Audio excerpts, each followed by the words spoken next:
그리스도인 비상식적인 사람이라는 제목으로 말씀을 전하겠습니다. 오늘부터 오후 예배 시간에 이 그리스도인 시리즈로 그리스도인은 어떤 사람이어야 하는가에 대해서 말씀을 전하려고 합니다. 그리스도인이라면 그리스도를 닮은 사람이라 말할 수 있습니다. 그리스도인이라는 말이 처음 생겨난 것이 그런 것이죠. 그리스도를 닮았다. 그리스도처럼 사는 사람이다 라는 그런 의미인데, 그렇다면 그리스도인의 삶의 모델은 우리 예수님에게서 찾는 것이 당연한 것이죠. 예수님이 어떤 분이신지를 알면 우리가 살아야 할, 우리가 갖추어야 할 모습도 명확해질 것입니다. 그래서 생각했습니다. 어떤 삶을 본받아 우리의 삶에 적용해야 할 것인가? 생각 끝에 떠오른 본문이 오늘 본문입니다. 한 알의 밀. 자신을 죽여 싹을 틔우고 많은 사람에게 열매를 제공하는 밀알의 이야기가 아주 적절하겠다라고 생각했습니다. 오늘날처럼 자신만 사랑하고 생각하는 사람이 많은 세상에서, 또 남에게는 피해도 주지 않고 배려도 하지 않고 자신만 잘 먹고 잘 살면 그만이다라는 이 각박하고 모진 세상 속에서 자신을 내어주고 자신을 죽여서 많은 열매를 맺는 한 알의 밀로 사는 것은 그리스도인이 추구해야 할 삶이라 확신합니다. 그런데 그런 삶은 분명 세상이 보기에는 비상식적입니다. 왜 자신을 희생하면서까지, 자신을 죽여서까지 다른 사람을 돕고 배려하는가? 왜 하지 않아도 될 남의 고생과 문제 해결을 위해서 자기 자신을 내어놓는가? 이해하기 어렵고 상식적으로 납득이 되지 않는다. 세상은 그렇게 볼 수 있죠. 그래서 오늘 제목을 그리스도인 비상식적인 사람이라 했습니다. 이 상식적이다라는 말의 의미가 무엇일까요? 국어사전을 찾아보니까 사람들이 보통 알고 있거나 알아야 하는 지식, 대부분의 사람이 그렇다라고 인정하는 지식, 사회에서 통념적으로 옳다라고 생각하는 것, 그것이 상식입니다. 예를 들어 이런 것들이죠. 화장실에 가면 문을 벌컥 바로 열어서는 안 됩니다. 노크를 해야 되죠. 공공장소에서는 소란을 피우지 않아야 됩니다. 노약자에게 좌석을 양보해야죠. 장애인 주차 공간에서는 주차해서는 안 됩니다. 이런 것 등입니다. 이 외에도 말하자면 너무 많겠죠. 이런 것들을 하지 않는 사람을 향해서 우리는 너무 비상식적인 사람이다 라고 말을 합니다. 이 세상에는 참 많은 이러한 상식들이 있습니다. 그렇다면 세상의 상식은 우리가 가지고 있는 성경적 세계관, 기독교적 세계관 안에서도 과연 상식적인가? 그렇지 않습니다. 몇 가지를 제가 말씀드려 보겠습니다. 먼저 부자에 관한 상식입니다. 부자가 되려면 어떻게든 아끼고 모아서 내 것으로 만들어야 한다. 내가 가지고 축적해야 한다. 이것이 세상의 상식이라면 우리 기독교적 세계관, 성경적 세계관에서 부자가 되려면 어떻게 해야 됩니까? 나누어 줘라. 내가 가진 것을 가난한 자들에게 주라. 그리하면 하늘에서 상급이 크리라. 이것이 성경이 말하는 부자의 참 의미입니다. 부자에 대한 상식 자체가 달라요. 원수에 관한 상식은 어떻습니까? 원수는 갚아야 합니다. 하지만 똑같이 하면 나도 피해를 또 입으니까 어떻게 해요? 고소를 해라. 법으로 처단해야 한다. 누군가 나의 오른뺨을 때리면 일단 참고 고소를 해라. 이것이 세상의 상식이라면 기독교는 원수를 사랑하라. 오른뺨을 때리면 왼뺨을 돌려대라. 누군가 나에게 잘못을 하면 70번씩 7번이라도 용서하라. 누군가 제 험담을 하는데 그걸 알게 된 거예요. 용서했습니다. 또 한 거예요. 용서했습니다. 그렇게 용서할 수 있죠. 근데 70번씩 7번을 제 험담을 하는 걸 이 사람이 저에게 들켰다. 용서가 쉽겠습니까, 여러분? 근데 잘못하면 70번에 7번이라도 용서해라. 성경이 말하는 그리스도인의 상식은 세상의 상식과는 분명히 다릅니다. 아니 거의 반대라고 봐도 됩니다. 종교와 구원에 관한 상식은 어떻습니까? 무엇을 믿든 잘 믿으면 된다. 모든 종교는 똑같다. 구원은 결국 어디에서 출발하든 한 곳을 향하는 것이다. 이런 상생의 원리가 세상의 상식이라면 우리 성경의 상식은요, 오직 한 길, 유일한 길, 오직 예수 그리스도를 믿는 믿음, 그것이 상식입니다. 우리의 삶에 당면하는 문제와 아픔에 관한 상식은요, 왜 나에게 이런 문제, 이런 아픔, 이런 환난이 다가오는가? 올 한 해 내가 재수가 없나 보다. 아홉수라 그렇다. 그동안 열심히 착하게 살았는데 나에게 왜 이런 문제가 생기는 걸까? 나에게 이런 문제가 생기는 걸 보니 세상에 신은 존재하지 않는 것이 분명하다. 이것이 세상의 상식적인 반응이라면 그리스도인의 상식은요, 문제와 아픔에 대한 그리스도인의 상식은 감사하다. 감사하다. 주신 자도 여호와시오, 취하신 자도 여호와시다. 다 주님의 선하신 뜻이다. 아파도 감사, 힘들어도 감사, 심지어 가족 장례식장에서도 감사. 우리가 얼마 전에 우리 교회 정은주 집사님을 위해서 계속 온 교회가 기도를 했었습니다. 그렇죠? 담임 목사님 통화도 하고 온 교회가 그 집사님을 위해서 부르짖었던 여러분 기억을 하고 계실 겁니다. 저희 지역이세요. 그래서 제가 통화도 몇 번 하고 또 병원에 신방도 갔었습니다. 그 순간 너무 아프고 힘들어서 집사님이 그런 생각을 하셨대요. 하나님이 날 버리신 건가? 순간적으로 하나님이 정말로 내 곁에 살아계신 건 맞나? 수십 년 동안 얼마나 내가 열심히 하나님 사랑하고 섬겼는데 왜 나에게 이런 시련을 주시고 왜 지금 응답이 없으신가? 순간적으로 그런 생각이 드셨대요. 이런 반응, 세상이 우리에게 말하는 상식이라고 할 수 있습니다. 야, 하나님이 정말 계신 거 맞아. 너를 봐. 하나님이 계시다면 너를 어떻게 이렇게 둘 수가 있어? 그래서 집사님이 하나님, 내가 이렇게 아프고 힘든데 지금 하나님 어디 계십니까? 어디서 무엇하고 계십니까? 라고 기도할 때 하나님이 응답을 주시는데 이렇게 응답하셨대요. 얘야, 나는 네가 먹는 약, 그 약 속에 있다. 네가 맞는 주사, 그 속에 있고 널 고치고 돕는 의사와 간호사 손에 있다. 그리고 너의 고통 속에 내가 함께 있다. 그런 응답을 주셨대요. 그 응답을 병원에서 이제 신방하고 있는데 막 눈물을 흘리면서 관증을 하시더라고요. 그 응답을 받은 후에 집사님의 고백이 바뀌었습니다. 감사합니다. 다 감사합니다. 모든 것이 주님의 은혜입니다. 이것이 예수님이 우리에게 가르쳐 주신 그리스도인의 상식입니다. 그런 우리를 보면 세상 사람들은 뭐라고 할까요? 자신의 것을 거침없이 희생하고 전혀 일면식도 없는 사람을 위해서 자신의 재산을 내어놓기도 하고, 자신을 모욕하고 심지어 자신의 가족에게 해를 끼치는 사람을 용서하기도 하고, 구원의 길은 오직 하나뿐이다, 예수님을 믿고 교회를 다녀야 한다라고 외치고, 항상 기뻐하고 범사에 감사하는 이 그리스도인들을 보고 세상 사람들은 정말 비상식적인 사람들이다 라고 할 것입니다. 맞습니다. 세상의 상식으로 이해할 수 없는 나라가 하나님의 나라이고요, 세상 사람들이 볼 때 비상식적인 사람이 그리스도인입니다. 우리는 그리스도인으로서 상식적인 사람이 되기 위해 때로는 세상에서 비상식적인 사람이라는 말을 들을 수 있어야 합니다. 그것이 예수님이 우리에게 주신 가르침입니다. 그 예수님은 하나의 비유를 통해서 그리스도인의 상식을 우리에게 말씀해 주십니다. 그것이 바로 자신을 죽여 싹을 틔우는 한 알의 밀 이야기입니다.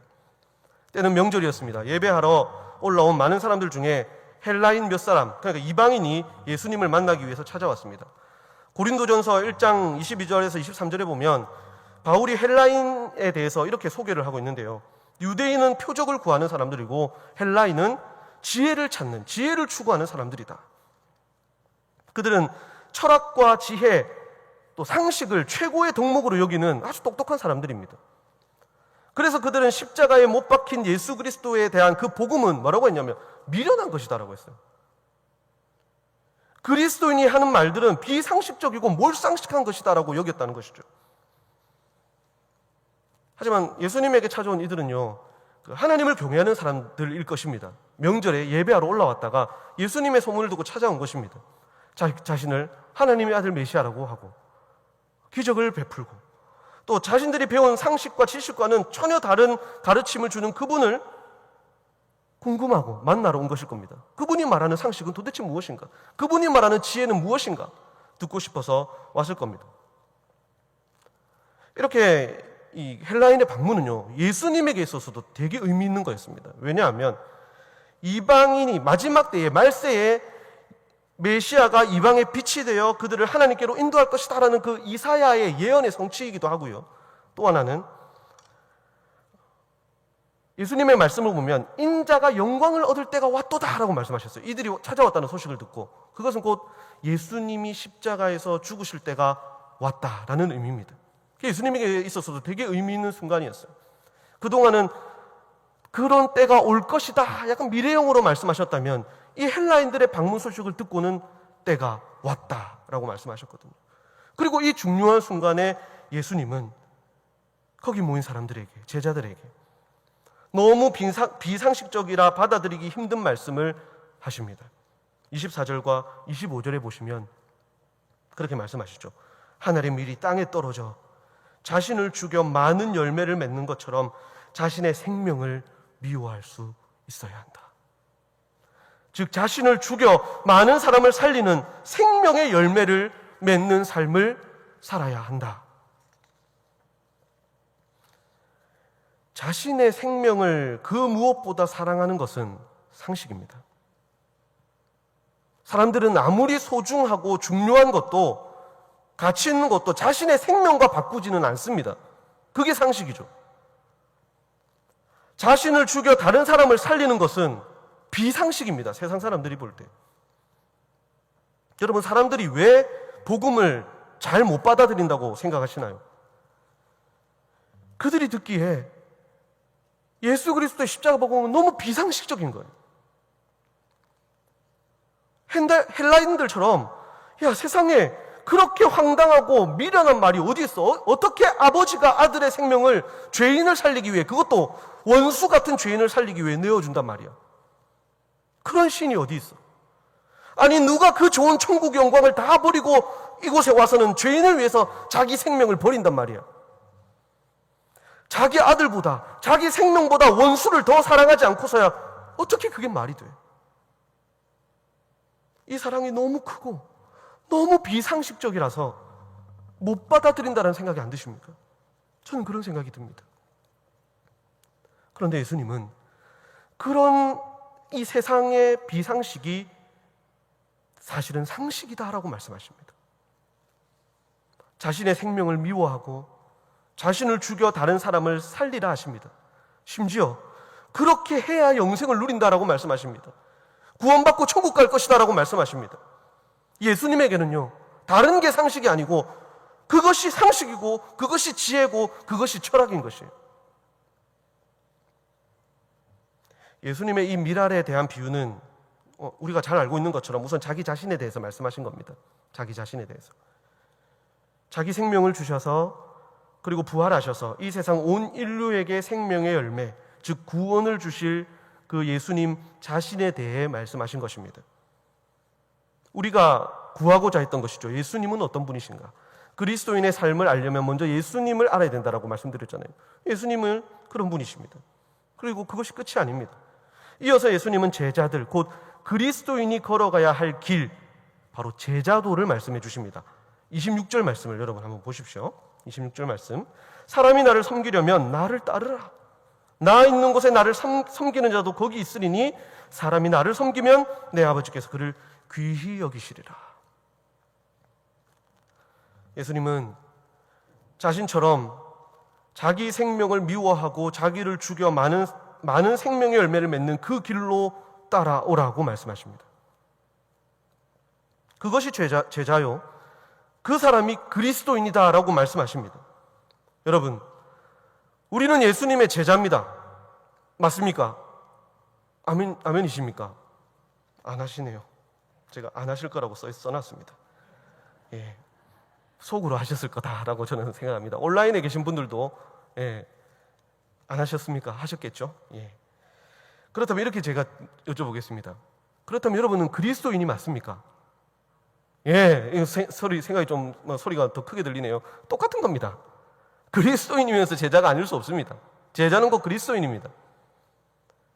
제자는 스승처럼 되려는 사람입니다. 스승의 모든 것을 다 배우고 닮아서 스승처럼 되려는 사람이 제자입니다. 그리스도인은 그리스도를 아는 사람, 그리스도를 믿는 사람만을 말하는 것이 아닙니다. 그리스도의 모든 것을 배우고 닮아서 그리스도처럼 되려는 사람, 그리스도처럼 살려는 사람입니다. 똑같은 거죠.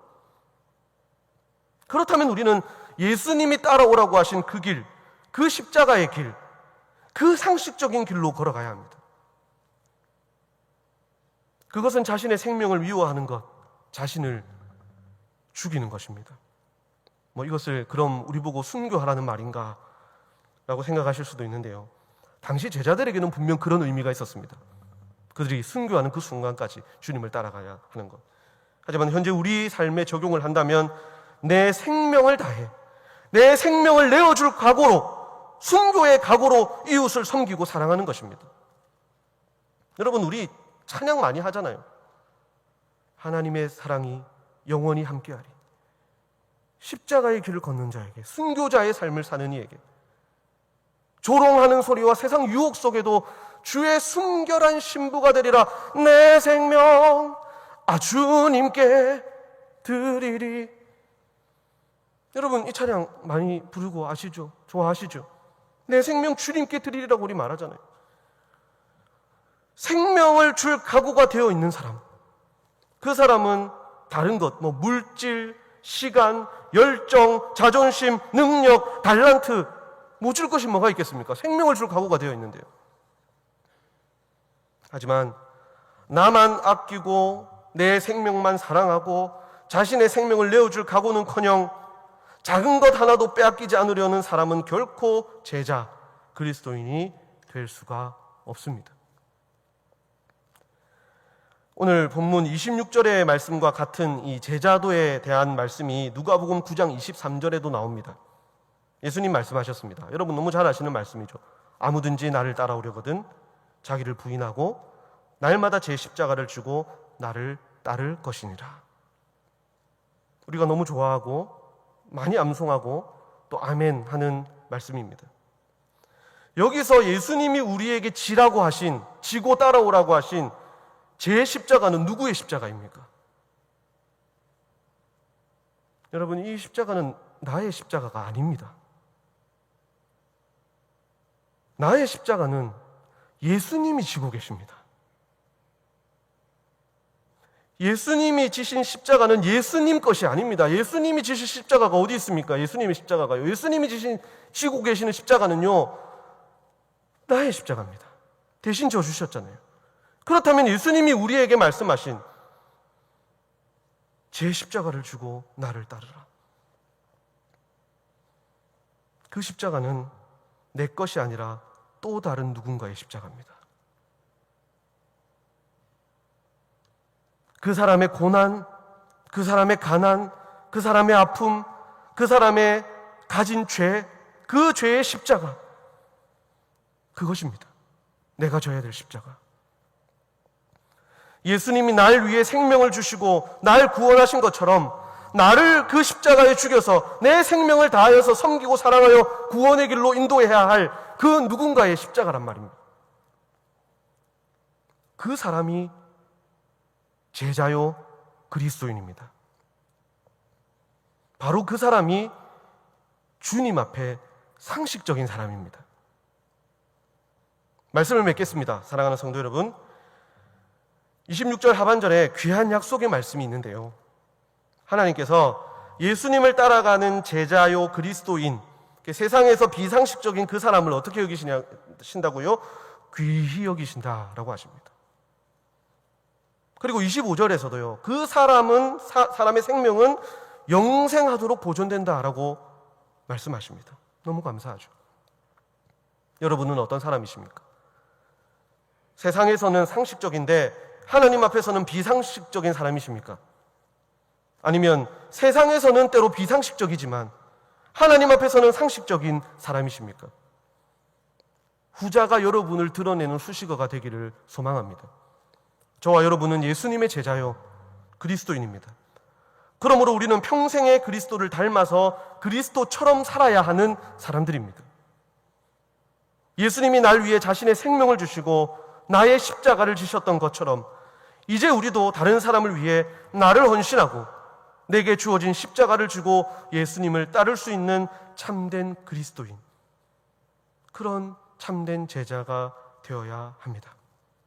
그래서 하나님이 귀히 여기시는 그 은혜 다 누리며 사시는 저와 여러분 되시기를 예수님의 이름으로 간절히 축복합니다.